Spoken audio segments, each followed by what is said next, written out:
होना चाहिए, कोई कपड़ा बिछाया जा सकता है साफ स्वच्छ सुंदर, उस पे भी वो आसन माना जाएगा, ऐसा है? नहीं, कभी भी कपड़े के आसन पे बैठने से भयंकर दरिद्रता आती है। हर समय ऊनी आसन पर ही बैठना चाहिए और दुर्गा साधक को कभी काले नीले रंग के आसन पर नहीं बैठना चाहिए। आसन सर्वश्रेष्ठ तो कुशा का होता है, लेकिन कुशा का आसन ब्रह्मचारियों के लिए होता है, गृहस्थों के लिए नहीं। कुशा का आसन एकनिष्ठ ब्रह्मचारियों के लिए होता है, जिन्होंने अपना संपूर्ण जीवन भगवत मार्ग में समर्पित कर दिया है, जिन्हें अब इस दुनिया से कोई लेने देने की मतलब नहीं है। उन्हें कुशासन पर बैठना चाहिए। और बाकी जो गृहस्थ में हैं, जिन्हें परिवार चलाना है, जिन्हें परिवार में रहना है, जिन्हें माता पिता की सेवा करनी है, उन सबको ऊनी आसन पर बैठना चाहिए। ऊनी और कपड़े में फिर क्या अंतर हो गया? बहुत अंतर है। कपड़ा कभी शुद्ध नहीं होता, ऊन कभी अशुद्ध नहीं होता। कपड़ा कभी शुद्ध नहीं होता, ऊन कभी अशुद्ध नहीं होता। शुद्ध क्यों नहीं होता? शुद्ध कपड़ा कभी शुद्ध नहीं होता है, ये उसकी बनावट ऐसी है। ऊन कभी अशुद्ध नहीं होता है, ऐसा माना जाए? हाँ, ऊन किसी न किसी जीव का बाल है। ऊन किसी न किसी जीव का बाल है, वो सृष्टि के द्वारा, ईश्वर के द्वारा प्रदत्त है। और कपड़ा जो है वो खेत में पैदा हुई रुई से बनता है, वो प्रकृति द्वारा पैदा किया गया है, वो ईश्वर द्वारा पैदा नहीं किया गया है। इसलिए कपास पृथ्वी से पैदा होता है, वो नश्वर है। और वो चाहे मतलब कि खरगोश का मतलब कि बाल हो, चाहे भेड़ का बाल हो, ये सब बाल जो है ये भगवान पैदा करते हैं जीव को, और उससे जो ऊन बनता है सदा सर्वदा पवित्र माना जाता है।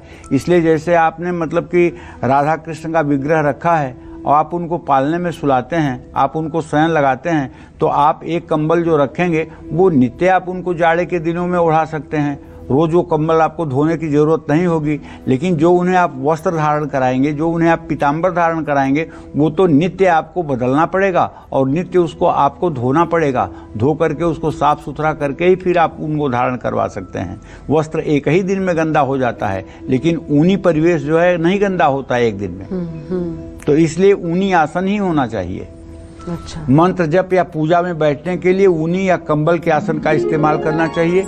माँ दुर्गा को नवरात्रि के हर दिन शहद का भोग लगाना चाहिए।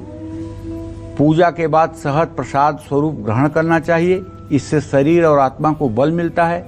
नवरात्र के 9वें दिन माँ सरस्वती के प्रतीक स्वरूप किताब, वाद्य यंत्र या कलम की भी पूजा करनी चाहिए। और पूरे नवरात्र दुर्गा सप्तशती की पुस्तक का पाठ जरूर करना चाहिए। अगर आप ज़्यादा नहीं कर सकते तो जरा सा दुर्गा सप्तशती पर पानी और चंदन छिड़क दीजिए और एक फूल, हल्का सा हल्दी और अक्षत ले करके किताब पर रख करके प्रार्थना कर लीजिए। नमो दिव्य महादेव्य शिवाय सत्यं नमः, नमः प्रकृति भद्राय नियतः प्रणतास्ताम।